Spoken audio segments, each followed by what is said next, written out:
Jhabua police अधीक्षक श्री पद्म विलोचन शुक्ल द्वारा ward क्रमांक 14 रामकृष्ण नगर में एक संवाद कार्यक्रम का आयोजन किया गया।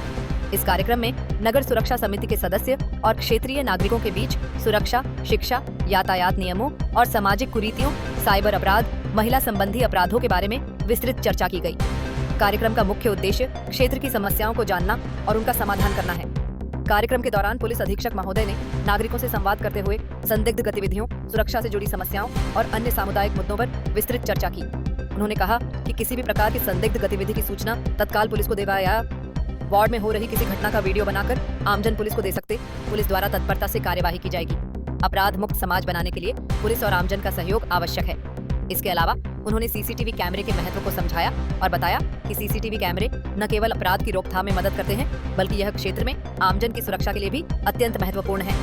कार्यक्रम में बच्चों की शिक्षा पर भी विशेष ध्यान देते हुए पुलिस अधीक्षक महोदय ने कहा कि समाज का हर नागरिक जिम्मेदार है और बच्चों की सही दिशा में शिक्षा देना हमारी प्राथमिकता होनी चाहिए। उन्होंने सभी माता पिता से अपील की कि वे बच्चों को अच्छी शिक्षा के साथ साथ अच्छे संस्कार भी दें। आज के युग में बच्चों के संस्कार बिगड़ते जा रहे हैं। सिगरेट, शराब पीकर हुड़दंग मचा रहे हैं, जिसमें कि बालिकाएं भी पीछे नहीं हैं। अपने बच्चों की लगातार मॉनिटरिंग करना होगा। यदि आपके बच्चे बाहर पढ़ाई कर रहे हैं तो उनको अचानक चेक करना होगा कि क्या वह पढ़ाई कर रहे हैं या अन्य कोई कार्य तो नहीं कर रहे हैं। कई पेरेंट्स अपने नाबालिग बच्चों को महंगी महंगी गाड़ियां देते हैं जो कि यातायात नियमों का पालन नहीं करते हैं, जिसके कारण कई दुर्घटनाएं हो रही हैं। पेरेंट्स अपने बच्चों को बिना कारण देर रात घर से बाहर नहीं भेजें। साथ ही उन्होंने यातायात के नियमों के बारे में बताते हुए कहा कि सुरक्षा के मामले में यातायात नियमों का पालन करना अत्यंत महत्वपूर्ण है। उन्होंने कहा कि हेलमेट पहनना न केवल हमारी सुरक्षा के लिए आवश्यक है, बल्कि यह यातायात नियमों का पालन करने का एक जरूरी हिस्सा है। उन्होंने हेलमेट के महत्व को रेखांकित करते हुए सभी मोटरसाइकिल सवारों से इसे अनिवार्य रूप से पहनने की अपील की। उन्होंने कहा कि एसडीडीडी हक पर सुरक्षित तरीके से चलने से दुर्घटनाओं में कमी आती है और यह हर नागरिक की जिम्मेदारी बनती है कि वे यातायात नियमों का पालन करें। उन्होंने बताया कि यातायात नियमों का उल्लंघन करने से न केवल जुर्माना होता है, बल्कि इससे जान माल की हानि भी हो सकती है। कार्यक्रम में एक अन्य महत्वपूर्ण विषय साइबर अपराध पर भी चर्चा की गई। पुलिस अधीक्षक महोदय ने साइबर अपराध के बढ़ते मामलों को लेकर नागरिकों को जागरूक किया और बताया कि इंटरनेट का प्रयोग करते समय हमें बहुत सतर्क रहने की आवश्यकता है। उन्होंने बताया कि साइबर अपराधी सोशल मीडिया, ईमेल और अन्य डिजिटल प्लेटफॉर्म्स के माध्यम से लोगों को धोखा देते हैं और उनके व्यक्तिगत जानकारी चुराते हैं। उन्होंने क्षेत्रीय नागरिकों से अपील की है कि वे अपनी सुरक्षा के प्रति सचेत रहें और पुलिस प्रशासन के साथ सहयोग बढ़ाएं। उन्होंने यह भी कहा कि सुरक्षा और सामाजिक जागरूकता के मामले में हम सबका सहयोग अत्यंत महत्वपूर्ण है और इसी सहयोग से हम अपने क्षेत्र को और भी सुरक्षित बना सकते हैं। उन्होंने यह भी कहा कि इस तरह के कार्यक्रमों के माध्यम से हम न केवल अपनी समस्याओं का समाधान निकाल सकते हैं, बल्कि समाज में सकारात्मक बदलाव भी ला सकते हैं। अतिरिक्त पुलिस अधीक्षक श्री प्रेमलाल कुर्वे ने बताया कि मोबाइल का उपयोग आप अपनी सुरक्षा के लिए भी कर सकते हैं। जब भी कोई ऐसी असामाजिक घटना हो तो आप अपने मोबाइल का उपयोग कर उसको रिकॉर्ड कर सकते हैं, जिससे कि पुलिस सहायता में भी आसानी होती है और आरोपियों को आसानी से पकड़ा भी जा सकता है। कार्यक्रम में पुलिस अधीक्षक झाबुआ श्री पद्म विलोचन शुक्ल, एसडीओपी झाबुआ श्रीमती रूपरेखा यादव, थाना प्रभारी कोतवाली निरीक्षक श्री आरसी भास्कर, यातायात एवं साइबर प्रभारी निरीक्षक Shri Dilip Maurya, cyber team, ward के नागरिक उपस्थित रहे। चेक करके हमारे बच्चे क्या पढ़ रहे हैं, क्या नहीं पढ़ रहे हैं। कई बार हम बाहर जाते हैं तो मैं तो देखता हूँ कि लड़के नहीं, लड़कियां भी सिगरेट पी रही है। और मैं झाबुआ में भी आपको बता दूं ये चीज, मैं फिजियोथेरेपी कराने यहीं आता हूँ, तो आज वो बच्ची मुझे बता रही थी कि बस स्टैंड के पास कोई लड़की ने रील बना ली है। आप सोचिए झाबुआ का कल्चर कहाँ से कहाँ पहुँच रहा है। आप मुंबई की वो है मोबाइल। मैं कुछ गलत बोलूँगा तो आप रिकॉर्ड कर लेंगे, कुछ गलत होता हुआ देखेंगे तो रिकॉर्ड हो जाता है। और कोई भी चीज़ जब यदि कैमरे में कैप्चर हो जाती है तो आज की स्थिति में हर न्यायालय में प्रस्तुत करो, चाहे हमारे पास प्रस्तुत करो, चाहे किसी भी डिजिटल फॉर्मेट में करो, वो एक एविडेंस के रूप में काम आती है। आज हमारे लोकल कि उन्होंने क्या बोला है, तो बोले ठीक है कोई दिक्कत नहीं, मैं जाके सुनता हूँ।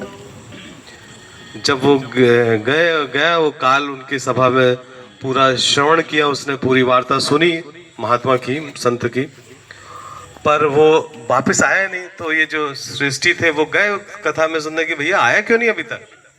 तो देखा वो तो वहाँ उसमें रम गया वो पूरा।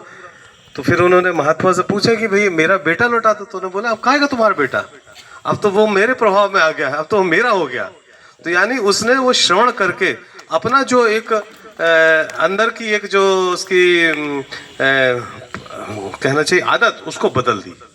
तो मैं इस वजह से चालू कर रहा हूँ कि हम सब आपस में एक संवाद करके, एक वार्ता करके बहुत सारी हमारी जो कमियां हैं उसे दूर कर सकते हैं। जन संवाद का एक बड़ा फ़ायदा होता है और ये बिल्कुल जब मैंने कहानी सुनाई आपको, आप कहीं भी पढ़ सकते हैं, बिल्कुल 700 कहानी है। तो वार्ता का सबसे बड़ा फ़ायदा यही होता है कि हम सब एक दूसरे से आपस में वार्ता करके, सहयोग करके बहुत सारी चीज़ों में सुधार ला सकते हैं। सबसे पहले चूँकि यहाँ पे काफ़ी हमारे ओल्ड बुज़ुर्ग लोग बैठे हुए हैं, मैं सबसे पहले बुज़ुर्गों से रूबरू होना चाहूँगा कि आजकल मैंने दो दिन पहले की मैं बता रहा हूँ, मेरे पास एक केरल से फ़ोन आया। यहीं की कोई महिला थी, उन्होंने मुझे फ़ोन किया। चूँकि मेरा जो पर्सनल नंबर ही, मुझे विश्वास नहीं होता कि मेरा पर्सनल नंबर ही गूगल में इतना बढ़ गया है कि मैं लोग सुबह 6 बजे और रात 1:30-2 बजे भी फ़ोन कर देते हैं। मैंने उन एकदम अटेंडम फ़ोन उठाया, उन्होंने मुझे बोला केरल से कि सर मैं झाबुआ के रहने वाली हूँ, मेरे साथ ये घटना हुई। करना चाहूँगा, एक लगभग 2000 साल पुरानी घटना बताऊँगा।